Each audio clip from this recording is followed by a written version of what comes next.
اور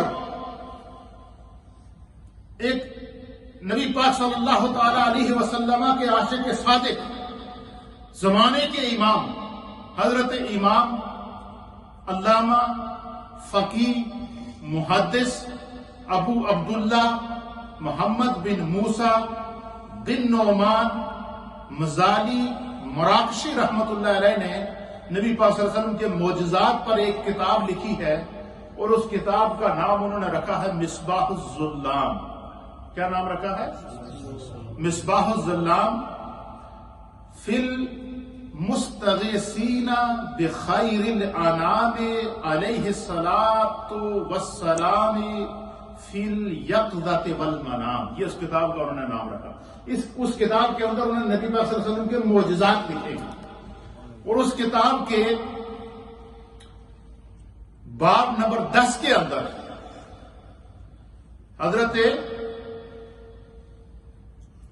ابو عبداللہ محمد بن موسیٰ رحمت اللہ علیہ نے اس کتاب کے باب نمبر 10 میں ایک باب قائم کیا ہے، اور اس باب میں حضرت صدیق اکبر رضی اللہ تعالیٰ عنہ کا سرکار دو عالم صلی اللہ علیہ وسلم کی بارگاہ میں استغاثہ پیش کرنا، حضور کی بارگاہ میں مدد کرنا، یہ اس کا عنوان قائم کیا۔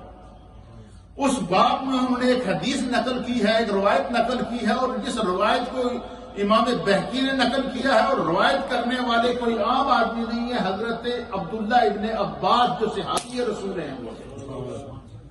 اور حضرت عبداللہ ابن عباس نے اس روایت کو فَأَنزَلَ اللَّهُ سَكِينَتَهُ عَلَيْهِ، اس کے تحت جو ہے وہ تفسیر ابن عباس کے اندر اس روایت کو نقل فرمایا۔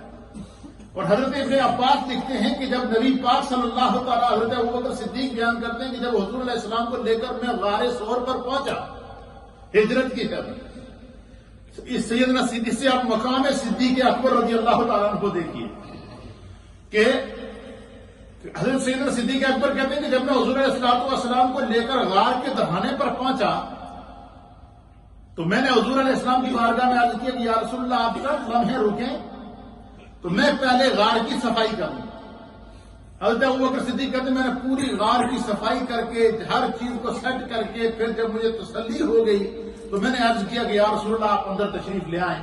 تو آپ کہتے ہیں حضور علیہ السلام اندر تشریف لائے، اور نبی علیہ السلام نے غار کا جائزہ لیا، اور جائزہ لینے کے بعد سیدنا صدیق اکبر کہتے ہیں حضور علیہ السلام نے فرط محبت کے ساتھ، نگاہ نبوت کے ساتھ، فرط محبت میں ایک دفعہ میرے چہرے کی طرف دیکھا۔ قربان جائیں اے صدیق، کہ غار کا وہ موقع کہ صدیق اکبر کی آنکھیں چہرہ مصطفیٰ دیکھ رہی ہیں، مصطفیٰ کی آنکھیں چہرہ صدیق دیکھ رہی ہیں، وہاں ان دو کے علاوہ اور کوئی نہیں۔ اللہ اس منظر کو بیان کر رہا ہے، ثانیہ اثنین اذ ہما فی الغار۔ پھر دوسرے مقام پر یقول لصاحبہ لا تحزن ان اللہ معنا۔ غار کے اندر راز و نیاز، غار کے اندر کا قرب، غار کے اندر کے مناظر، غار کے اندر مناظر ہونے والے انوار و تجلیات، ان کو میرا رب بیان کر رہا ہے۔ فَأَنزَلَ اللَّهُ عَلَيْهِ السَّكِينَةَ، خداوند قدوس نے ان کے اوپر سکینہ نازل کی، کرم نازل کیا، سکون نازل کیا، رحمت نازل کی، فضل نازل کیا۔ اور کیسا فضل نازل کیا اس کو آپ سنیں گے، آپ کا ایمان تازہ ہو جائے گا۔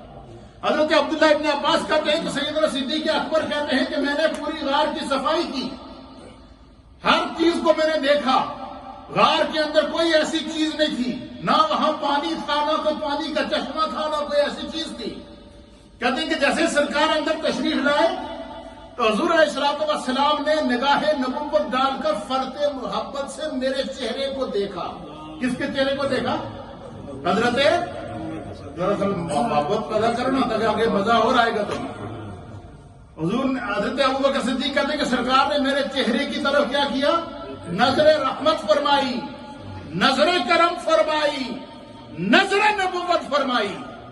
کہتے ہیں کہ جب حضور نے مجھے دیکھا تو میرے چہرے پر کچھ تھوڑی سی پریشانی کے اثرات تھے، تو حضور علیہ السلام نے محسوس کر لیا، تو سرکار نے مجھے مخاطب کر کے فرمایا، سیدنا صدیق اکبر حضور نے مجھے فرمایا کہ اے میرے ابو بکر، کیا بات ہے، بڑے بے چین لگ رہے ہو، کیا فرمایا؟ اے میرے ابو بکر کیا بات ہے، بڑے بے چین لگ رہے ہو؟ تو میں حضرت ابو بکر صدیق کہتے میں نے عرض کیا کہ یا رسول اللہ میرا حلق خشک ہو گیا، کندھوں میں سرکار کو اٹھا کر اتنی بڑی غار سور کی پہاڑی پر چڑھنا، پھر غار کے اندر جانا، غار کی صفائی کرنا، اپنی جان کی پرواہ نہیں ہے، صرف یہی ہے کہ بس سرکار کو کوئی تکلیف نہ پہنچائے۔ اب حضرت ابوبکر صدیق کی عشق اور محبت وہ یا تو رسول اللہ محسوس کر رہے تھے یا خدا محسوس کر رہا تھا یا رب محسوس کر رہا تھا، اور اللہ تعالیٰ نے وہ انعام اور اس محبت کا صلہ اسی غار کے اندر سیدنا صدیق اکبر کو عطا کرنا۔ حضرت ابوبکر صدیق کہتے ہیں کہ سرکار نے کہا کہ اے میرے ابو بکر تو بے چین لگ رہے ہو، خیر پہ ہے؟ سیدنا صدیق اکبر کہتے ہیں میں نے عرض کیا یا رسول اللہ، امام بہقی نے دلائل النبوہ میں جلد نمبر 2 اور صفحہ 282 کے اوپر اس روایت کو نقل کیا۔